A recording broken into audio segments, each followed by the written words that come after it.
अस्सलामुअलैकुम everyone, this is Laiba Abbasi और आप देख रहे हैं देसी स्पोर्ट्स पर हमारा शो जिसका नाम है क्रिकेट विकेट। मेरे साथ हमेशा की तरह आज कराची से स्पोर्ट्स जर्नलिस्ट मौजूद हैं जिनका नाम है अली हसन। अली, सबसे पहले तो बताइए कैसे हैं आप?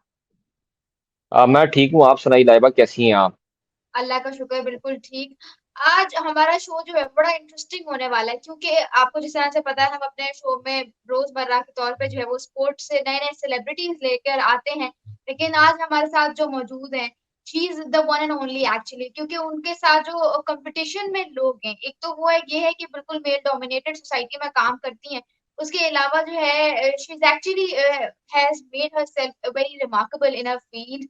कृष्णा पटेल आज हमारे साथ मौजूद हैं, who is the first female, जैसे कहते हैं जीप रैली रेसर। अपना बहुत नाम बनाया है इस फील्ड में। कृष्णा, कैसी हैं आप?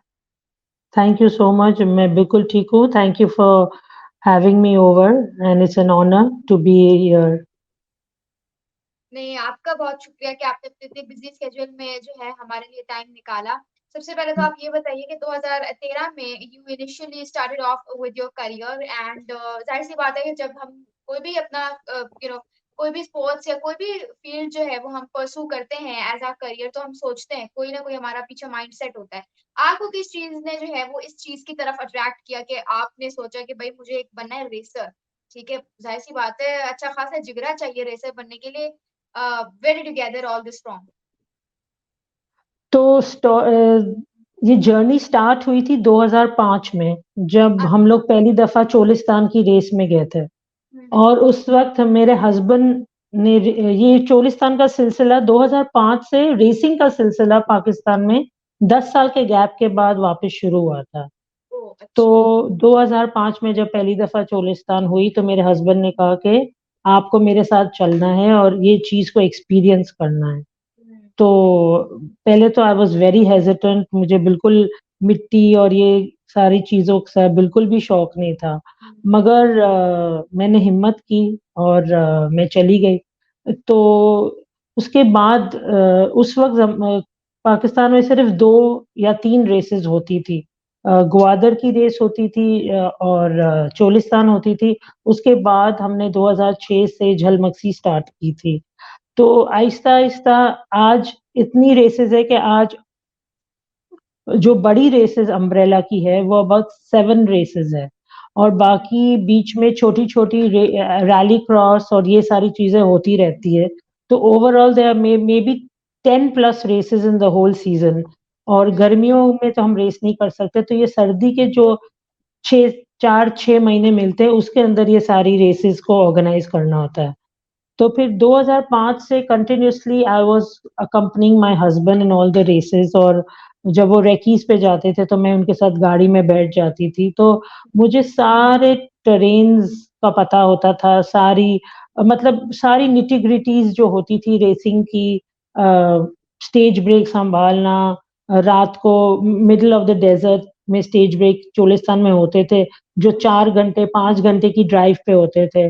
वो रात को 1-2 बजे निकलते, सुबह 6 बजे पहुंचते थे, फिर गाड़ियां आती थी, उनका सारा लॉजिस्टिक्स देखना होता था। तो ये सारी चीजें मैंने कंटिन्यूसली की थी 2005 से 2012 तक।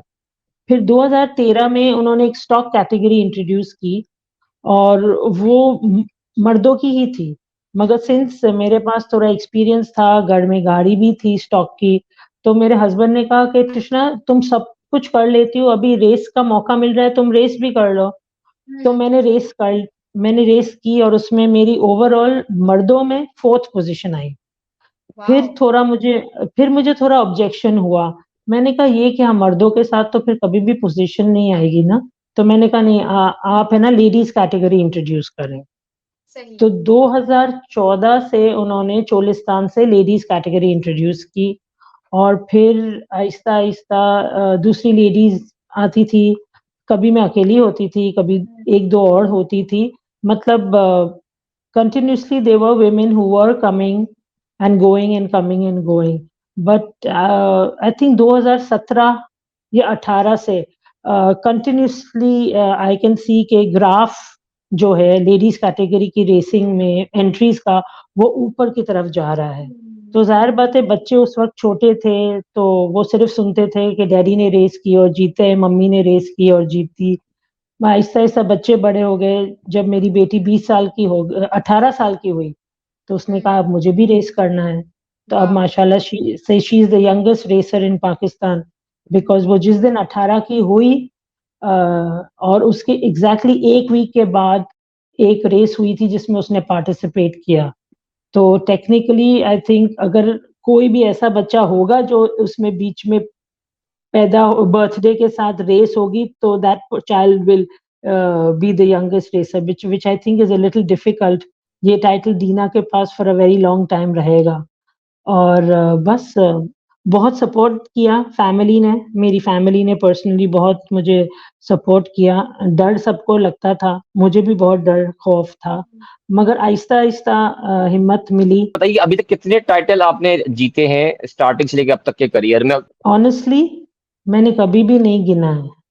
I have never counted how many titles I have won because हर एक कोई was unique in its own way. तो सबकी मेमोरीज मेरे पास है, मगर कितने मैंने गिने नहीं है, काफी ट्रॉफीज है। और बस God was very kind. As I said, my family supported me a lot. My racing community supported me a lot. उनकी family supported me a lot. तो उससे बंदे का दिल बड़ा हो जाता है, हिम्मत आती है और बंदा इस चीज़ को कंटिन्यू करता है। And the best part was कि मेरे इस रेसिंग में पार्टिसिपेट करने से जो फ़ायदा पाकिस्तान को हो रहा था ना, that was something that was very close to my heart कि मेरी वजह से पाकिस्तान का एक जो इमेज पूरी दुनिया में जा रहा था पॉज़िटिव, वो बहुत माइलेज दे रहा था पाकिस्तान को। सो डेफ़िनिटली ये चीज़ मेरे दिल और दिमाग में बहुत अहम थी।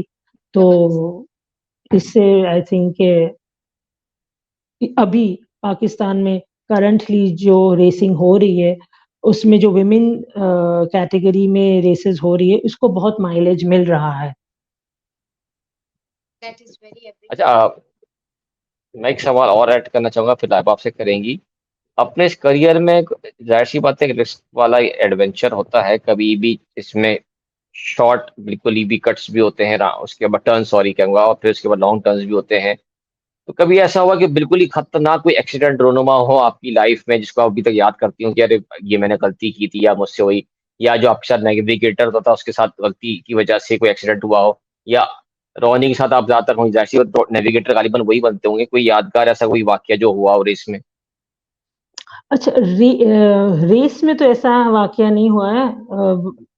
Now since I am not racing since a long time and people have forgotten एक दफ़ा चोलिस्तान में ड्यूरिंग माय रेकी मेरी गाड़ी कल्टी हो गई थी।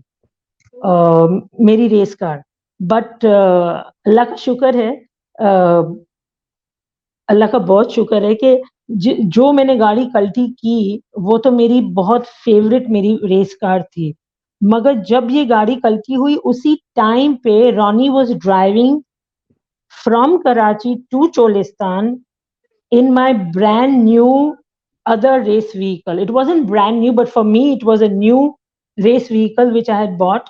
और रॉनी ने उसको ठीक ठाक करके वो लेके आ रहा था, तो मैंने कहा था मैं नहीं चलाऊंगी वो, मैं अपनी ये फेवरेट ही चलाऊंगी और इसी जो करूंगी इसी में करूंगी। तो रॉनी ने कहा ठीक है तुम अपनी जिद कर लो, मगर मैं आपको ये गाड़ी लाके पहुंचाऊंगा वहां पे, फिर तुम्हारी मर्जी है। तो जब ये रास्ते में आ रहा था, शायद मुल्तान के करीब था या कहाँ था, तो मैंने उसको फ़ोन किया, तो मैंने कहा कि रॉनी आई एम सॉरी। तो उसने कहा कि तुष्ना सॉरी कर रही है, मतलब बहुत कुछ कुछ बड़ा हो गया है। तो उसने कहा क्या हुआ है? तो क्या हुआ? गाड़ी को क्या हुआ? उसने फ़ौरन पूछा ना। मैंने कहा हाँ, गाड़ी पलटी हो गई है। तो कह रहे कोई बात नहीं, तुम्हारी दूसरी गाड़ी तो आ रही है ना, तुम्हारी ज़िद टूट गई है, अब तुम्हें इसी गाड़ी में रेस करना होगा। तो ये है कि रेकी के टाइम पे एक ही दफ़ा कल्टी हुई है, bye the grace of God. And the thing, एक एक दफ़ा मेरी रेस खराब हुई थी क्योंकि मेरी गाड़ी का टर्बो उड़ गया था।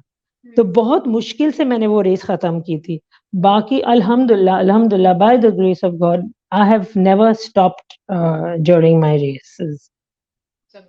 तो I have always been in control. मैंने कभी जज्बाती डिसीजंस नहीं लिए, मैंने कभी जज्बाती कोई भी ऐसा नहीं किया जिसमें मुझे ऐसा लगे कि I was in danger, my navigator was in danger, or my vehicle was in danger. I was very cautious of what I was doing because मेरे बच्चे छोटे थे, घर छोड़ के आती थी तो मुझे सामने बच्चे ही नजर आ जाते थे. हाय. अच्छा. So adding to the questions and list, I would really love to ask you कि जाहिर सी बात है जहाँ पे आपने जिक्र किया अपने हस्बैंड रोनी पटेल का, एक बेहतरीन रेसर है, बड़ा नाम उन्होंने भी कमाया है इस फील्ड में. तो क्या कहते हैं, जाहिर सी बात है जब आपको पता हो कि सेम फील्ड में काम करते हुए जो अगला प्रोफेशनल है वो आपका अपना ही हस्बैंड है, ठीक है, और वो भी इतना बेहतरीन ड्राइवर, जाहिर सी बात है. तो कभी आपको उनसे डांट खाने को मिली? जाहिर सी बात है क्योंकि जहाँ पे प्यार होता है वहां पे डांट भी होती है कि ये कैसे. तो कभी जाहिर सी बात है साथ में ड्राइव करते हुए उन्होंने आपसे कहा था कि ये तुम किस तरह से, मतलब कि क्या है ड्राइव, थोड़ी सी गलतियां निकालना, थोड़ा सा डांट डपट करना कि ये क्या हो रहा है? बहुत ज़्यादा हुआ था. और फिर ऐसा हो गया था कि हमारी रेसिंग फ्रेटर्निटी ने कहा कि रोनी तुम कृष्णा के साथ नहीं बैठोगे, ओ. कोई भी और बैठेगा, तुम नहीं बैठोगे. क्योंकि हर दफा मैं आके इतनी शिकायतें करती थी, या उसकी मतलब उसको इतना मैं वो इसके दोस्तों के सामने इसने आज ये कर दिया, इसने आज ऐसे बोल दिया, वैसे बोल दिया. तो फिर उन्होंने यूनानिमस डिसीजन लिया और उन्होंने कहा कि हम कृष्णा को अच्छा नेविगेटर देंगे साथ बैठने के लिए, मगर रोनी को नहीं बैठाएंगे. क्योंकि ये मियाँ बीवी रेस के स्टार्ट से एंड तक लड़ते ही रहते हैं, तो इसमें कोई दोनों का नुकसान है. तो and I think that was a very good move because जो मेरे साथ आई कैन से कि फर्स्ट डे से भी रोनी इतनी दफा नहीं बैठा था. I had a choice of a lot of navigator sitting with me, और everyone was a part of my victory because everyone played a role in my victory. और मैं ऑब्वियसली गाड़ी में जो चीजें होती है, बातें होती है, वो मैं आपको ऑन एयर नहीं बता सकती. हालांकि मैंने तो रेसिंग छोड़ दी है, मगर आपको पता है ना कि कंपेटिटर्स तो हर जगह से सुन रहे होते हैं कि आपका कंपेटिटर क्या बोल रहा है, वो किस तरह से आपको देखता है, और अपनी रेसिंग में किस तरह से प्लानिंग होती है. मगर आई थिंक कि जितना ड्राइवर का रोल होता है किसी विन में और विक्ट्री में, उतना ही रोल एक नेविगेटर का होता है. क्योंकि इवन दो मेरी गाड़ी है और मैं चला रही हूँ, मगर नेविगेटर का भी दिल गुर्दा होता है कि वो मेरे साथ बैठे और अपनी लाइफ रिस्क करते हैं. बिल्कुल. तो I appreciate and I thank all my navigators who not only sat with me but even trained me to bring out the best in me. बेशक, जबरदस्त. अच्छा, मुझे ये बताएं कि जाहिर सी बात है जब एक पॉइंट पे आप अपने करियर में इतना एक्सेल कर जाते हैं and when you realise the fact के वो जो पर्टिकुलर स्पोर्ट्स है स्पेशली इन पाकिस्तान या एशिया में कर लें, वो औरतों के लिए उतना ज्यादा खुला नहीं है, और औरतों के लिए उस तरह से अपॉर्चुनिटीज उस पर्टिकुलर प्रोफेशन में नहीं खुली हुई. So you absolutely want some initiative to be taken by the government. आपका यहाँ पे क्या रद्द अमल है? क्या आप चाहती हैं कि गवर्नमेंट कोई इनिशिएटिव ले ताकि मजीद औरतें जो है वो इसके अंदर अपने आप को इवॉल्व कर सकें, या फिर आपका अपना फ्यूचर में कोई है कि आप आगे जाके फ्यूचर में कुछ लड़कियों के लिए करें? क्योंकि जाहिर सी बात है as a woman you were the first woman who took the step. तो यहाँ पे आप क्या सोचती हैं? um, ये बहुत एक अच्छा सवाल है और बहुत डीप सवाल है. देखिए, गवर्नमेंट से तो मैं इस तरह का कोई चीज एक्सपेक्ट कर नहीं सकती हूँ, क्योंकि इन्होंने इतने सालों में, इफ आई में से, क्रिकेट के अलावा तो किसी स्पोर्ट में कोई दिलचस्पी ज्यादा दिखाई है नहीं, अनफॉर्चुनेटली. और क्रिकेट हमारा नेशनल गेम है भी नहीं. मगर ये है कि we do see this happening.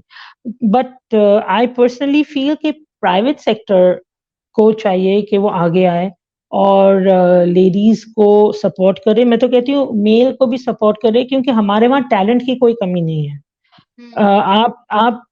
आप इस बात से अंदाजा लगा सकते हैं कि चोलिस्तान की रेस 500 किलोमीटर्स की होती है, और उसमें जो फर्स्ट और सेकंड, आई थिंक 1 या 2 साल पहले जो पोजीशन आई थी मर्दों में ए प्रिपेयर्ड में, फर्स्ट और सेकंड के बीच में सिर्फ 1 सेकंड का फर्क था.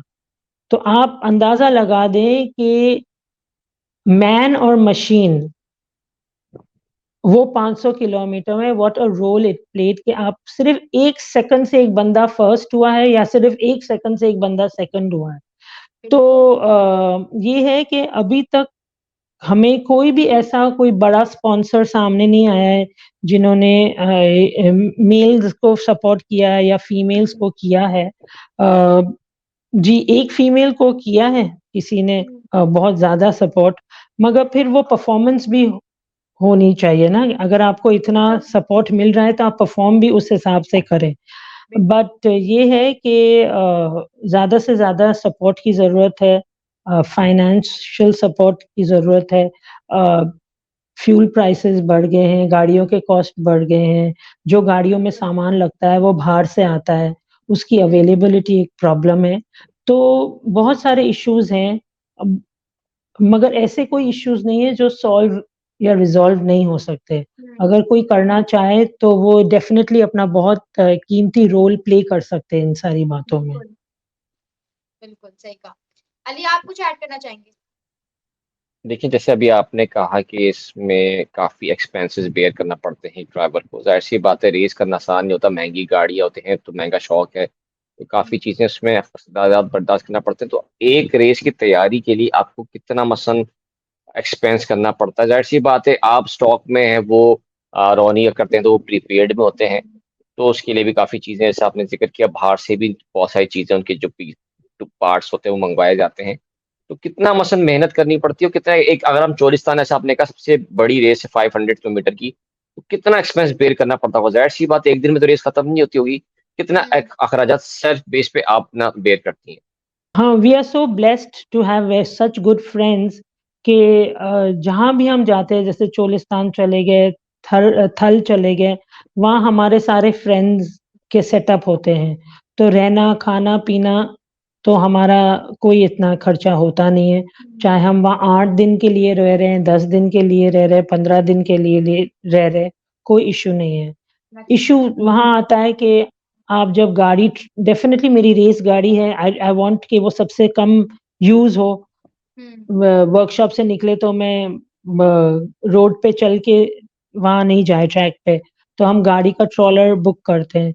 तो ट्रॉलर का खर्चा आने-जाने का इन्हें पहले तो 25-30,000 में होता था, अब 60,000 70,000 खर्चा आता है एक गाड़ी का जाने-आने का। फिर आप उस गाड़ी में फ्यूल हाई ऑक्टेन डलवाते हो, आप एक्स्ट्रा फ्यूल लेके जाते हो क्योंकि आप रेकीज़ करते हो, फिर आप रेस करते हो, तो ये सारा कॉस्ट आता है। फिर आपकी रजिस्ट्रेशंस होती है, फिर आपकी जो गाड़ी की प्रिपरेशन होती है ना, वो नेवर एंडिंग होती है। आज ये चेंज करना है, आज वो चेंज करना है, बंदे के दिमाग में वो खुटका रहता है हर दफ़ा कि यार इस दफ़ा ये भी चेंज कर दूँ, उस दफ़ा ताकि ताकि गाड़ी रुके नहीं during the race. My thought was always गाड़ी इमैक्युलेट होनी चाहिए, गाड़ी नहीं रुकनी चाहिए। गाड़ी 1 सेकंड के लिए भी या 5 सेकंड के लिए भी रुक गई ना आपकी पूरी रेस, मेंटली तौर पे आप डिस्टर्ब हो जाते हो। फिर आपका वो दिमाग में चलता है कि वो आवाज़ क्यों आ रही है? अब मेरी गाड़ी कितना चलेगी? You know these things happen. तो उसको एट ईज़ करने के लिए आपको खर्चा करना पड़ता है to buy peace of mind basically.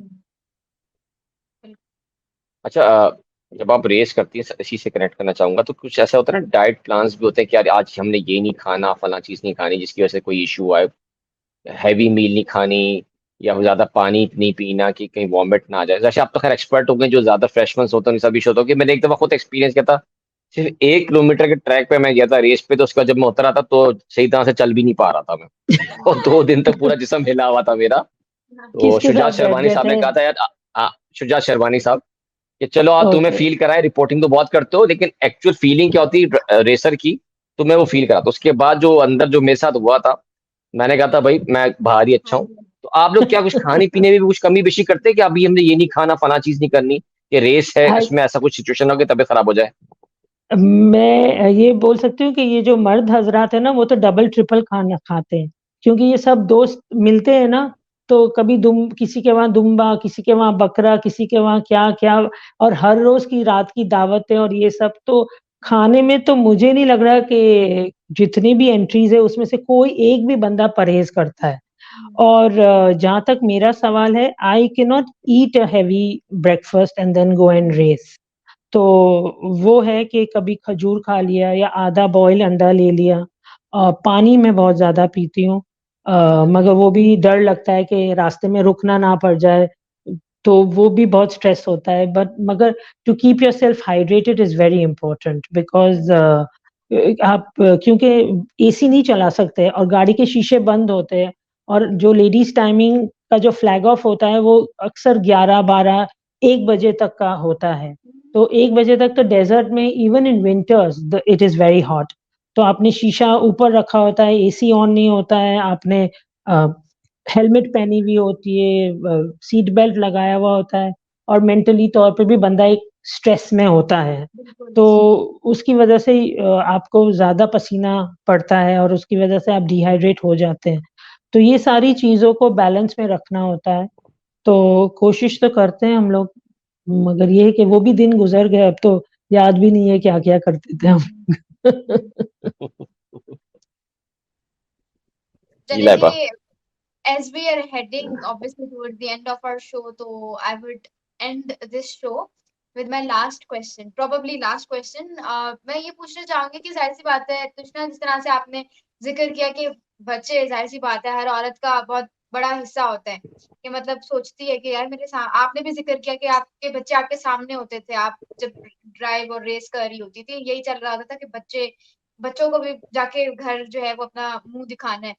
तो ये मुझे बताएं कि जब आपकी अपनी बेटी जो है दीना Patel, who's also the verge of becoming a very successful racer, उसको आप किस तरह से देखती है कि मतलब जब उसने इज़हार किया कि भाई मैंने भी रेसर बनना है, तो एक तो होती है माइंड में चलो यार जो करियर इसके माँ-बाप ने परस्यू किया ये भी वो करने जा रही है, लेकिन साइड पे एक वो होती है मदर फीलिंग भी कि नहीं यार बेटी है, थोड़ा-सा रिस्की प्रोफेशन है, किस तरह से, वो आपकी क्या फीलिंग थी?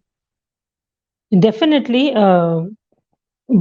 परेशान तो होते हैं, स्ट्रेस तो होता है, मगर since I was in that spot and I was in that spot for a good number of years, और मैंने इस स्पॉट को बहुत क्लोज़ली देखा हुआ है। तो इसमें अल्लाह का शुक्र है, बहुत एहसान है अल्लाह ताला का कि आज तक कोई ऐसा एक्सीडेंट या कोई ऐसा हादसा नहीं हुआ है जो जानलेवा हुआ है। Why? Allah because we are very, very strict with our safety rules. हमारे सेफ्टी के रूल्स जो हैं, वो इतने सख्त है कि मुझे पता है कि अगर दीना की गाड़ी में कुछ भी ऐसा होगा, तो वो गाड़ी टेक्निकल इंस्पेक्शन क्लियर ही नहीं करेगी। तो she will not be able to race, number 1। And number 2, Dina जब रेस में शुरू किया उसने, तो मेरे घर में यही शर्त थी कि अगर दीना रेस करेगी, तो हर रेस में इसके फादर इसके साथ बैठेंगे। ये किसी और के साथ नहीं बैठेगी, बिकॉज़ जो कंट्रोल और जो उसको सपोर्ट और जो गाइडेंस उसके फादर दे सकते हैं, ये पूरी रेसिंग फ्रेटर्निटी में और कोई नहीं दे सकता है। बिकॉज़ मैंने पूरे 8-10 साल जो मैंने रेस किया है, I have always seen people coming to Ronnie for advice for building their car, for racing, कि गाड़ी में टायर प्रेशर क्या होना चाहिए रेस वाले दिन या क्वालिफाइंग वाले दिन, या गाड़ी में कौन-सा इंजन लगाना है, कौन-सा मतलब किस तरह से ऑयल कौन-सा डालना है। So obviously she was going to learn from the best in the field. So exactly. ये मेरी शर्त थी कि दीना कभी भी किसी और के साथ नहीं बैठेगी except for her father, and obviously they click together. लड़ते भी हैं, रोते भी हैं गाड़ी में, दीना रोती भी है कभी कि डैडी ने मुझे डाँट दिया, डैडी ने मुझे ऐसे बोल दिया, वैसे बोल दिया। मैंने कहा अगर बोला तो it was there to teach you, not to pull you down. He was guiding you, and he knew that you were going to do something wrong or you could do better. तो इस वजह से I think वो मेरा definitely बच्ची मेरी है। डर तो लगता है, मगर ये है कि मुझे वो है कि हमारे रूल्स बहुत स्ट्रिक्ट है। रॉनी इसको कंट्रोल में रखेगा, इसको खींच के रखेगा, तो फिर it's a little bit relaxing for me because I'm sitting at home and they're in the desert. तो ये और कभी-कभी कांटेक्ट में नहीं होते या कोई मैसेज नहीं आता है, तो परेशानी तो होती है। और रेसिंग वालों को सबको पता है कि तुष्णा बहुत एंग्शियस हो जाती है, तो अगर किसी को कुछ भी पता चलता है तो वो फौरन या फ़ोन करते हैं या मैसेज करते हैं कि ऐसा हो गया था, अब ठीक हो गया, अब दीना वापस रेस कर रही है, तो फिर ये तसल्ली रहती है। चलिए ये तो बहुत ज़बरदस्त है और अच्छा, इस तरह का सपोर्टिव एक होना। जी, जी।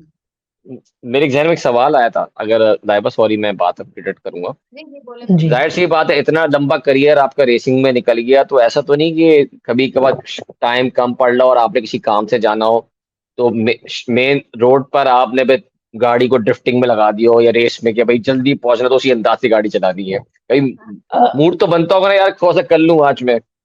नहीं, हाँ, अगर अच्छा म्यूज़िक गाड़ी में हो और रास्ते खुले हो जैसे कोविड में होते थे, तो बंदा थोड़ा चला लेता है, मगर रोडों पे इस तरह से कभी भी नहीं, बिकॉज़ मुझे ज़्यादा डर लगता है, स्पेशली ये मोटरसाइकिल वाले, रिक्शा वाले, वो किसी भी वक़्त आपकी गाड़ी के सामने आ जा सकते हैं। तो you have to be very careful and you have to be in control. वो लोग नहीं सँभालेंगे, आपको खुद अपने आप को सँभालना होता है और ये मेरी लॉजिक रेस में भी रही है। रेस में भी मैं कभी भी हाइपर होके कि मुझे इसको बीट करना है या मुझे उसको पकड़ना है या मुझे ये करना है, नहीं। मैंने हमेशा अपना बेस्ट देना होता था। अपना बेस्ट। अगर मैं अपने आप को चैलेंज करती थी ना, तो मैं अपने आप को ऊपर जाते हुए देखती थी। मगर अगर हमेशा उस सोच से बैठती हूँ ना कि मुझे इसको करना है या उसको, I was not gonna give my victory और my happiness into anybody else's hands. I wanted to be happy with what I was doing and how I was winning. तो ये चीज़ है कि हमेशा अपने आप को कंट्रोल में रख के स्टेडी माइंड के साथ कभी जज़्बाती डिसीज़न्स नहीं लिए हैं। हमेशा बिल्कुल। दिमाग से लड़ी हूँ और वो अली भाई को भी पता है। हाँ, हाँ, जी, जी, ज़रूर। बिल्कुल, बिल्कुल। जब कोई क्वेश्चन और पूछना चाहेंगे यदि आप? नहीं, नहीं, नहीं, आप एंड करें प्लीज़। जी। चलें जी, क्योंकि हमारा शो का टाइम जो है वो खत्म हो गया है। Thank you so much Krishna, आपने हमें आज के शो के लिए जॉइन किया। जाने से पहले हम अपने हर जिसे कहते हैं गेस्ट से एक कहते हैं कि मैसेज दें, क्योंकि ऑब्वियसली आप इतनी बड़ी इंस्पिरेशन है लड़कियों के लिए जो भी अब स्पोर्ट्स को परस्यू करना चाहती हैं और वैसे भी ओवरऑल आपका क्या मैसेज होगा लड़कियों के लिए? क्योंकि बाज़ औक़ात लड़कियाँ बड़ी डिसअपॉइंटेड हो जाती हैं, घर से सपोर्ट नहीं मिल रही, वहाँ से सपोर्ट नहीं मिल रही। आप क्या मैसेज देंगे ऐसी लड़कियों मेरा मैसेज तो ये है कि अगर आपके घर में कोई बच्ची है जिसके में टैलेंट है, चाहे वो आपकी वाइफ़ हो, चाहे वो आपकी बहन हो, आपकी वालदा हो, आपकी बेटी हो, अगर उसमें टैलेंट है और आपको नज़र आ रहा है, तो आपको चाहिए कि आप उसको सपोर्ट करें। को? हमारी पूरी रेसिंग फ्रेटर्निटी है, सबको सपोर्ट करने के लिए। आप बड़ी रेसेज़ से नहीं, मगर जैसे ये छोटी रेसेज़ जो हब चौकी में होती है या अभी रावी रिवर की लाहौर में हो रही है 30 किलोमीटर, 50 किलोमीटर, उनको वहाँ लेके आएँ, इनको एक्सपोज़ करें इस चीज़ के साथ और आहिस्ता-आहिस्ता अप्रोच करें कंपनीज़ को जो स्पॉन्सर करें, ताकि ये जो टैलेंट है वो निकल के बाहर आए। पूरी दुनिया में औरतें रेस करती है, पूरी दुनिया में औरतें बहुत सारी ऐसी चीज़ें करती है जो पाकिस्तान में अभी वो चीज़ों का कल्चर नहीं है। बट नहीं, I believe in empowering women. आप इनको फाइनेंशियली भी एम्पावर करें, आप इनको फिज़िकली भी एम्पावर करें और अगर इनके पास टैलेंट है तो आप इनको फुल सपोर्ट करें, ताकि वो आगे आएँ और ना सिर्फ़ हमारे उनकी फैमिलीज़ का नाम रोशन करें, मगर ओवरऑल पाकिस्तान का भी नाम रोशन करें, because Pakistan is very close to my heart and I think कि it is high time that we do something for our country and it's pay back time कि हम पाकिस्तान के लिए कुछ करें। हमने यहाँ 50 साल निकाल दिए, मगर आगे हमारा भी कुछ फ़र्ज़ बनता है कि हम बिल्कुल। कुछ रिटर्न करें। ज़बरदस्त, बिल्कुल ज़बरदस्त। चलें जी, जिस तरह से आपने मैसेज देखा होगा बड़ा ज़बरदस्त मैसेज दिया और लड़कियों को जो है वो डिसअपॉइंट नहीं होना चाहिए बल्कि मज़ीद, क्योंकि ऑब्वियसली हर प्रोफ़ेशन में जो है वो स्ट्रगल तो होती है। लेकिन इट्स अपॉन यू कि आप किस तरह से आप अपना जो है वो नाम बनाते हैं। Thank you so much, this is लैब Abbasi and Ali Hasan signing off. तस्वुर करें एक ऐसी दुनिया का जहां बच्चे को अपनी भरपूर सलाहियत तक पहुंचने का मौका दिया जाता हो। एक ऐसी दुनिया जहां मोहब्बत और ताउन की कभी किल्लत न हो। ये वो दुनिया है जो आप एक यतीम के लिए बनाने में मदद कर सकते हैं। हेल्पिंग हैंड USA को दिए जाने वाले आपके अतियात, खुराक, तालीम, समाजी बेहतरी और सेहत की देखभाल बहुत सौ के लिए उम्मीद का जरिया है। आज ही एक यतीम की कफालत करें। हमारी HHRD की वेबसाइट विजिट करें।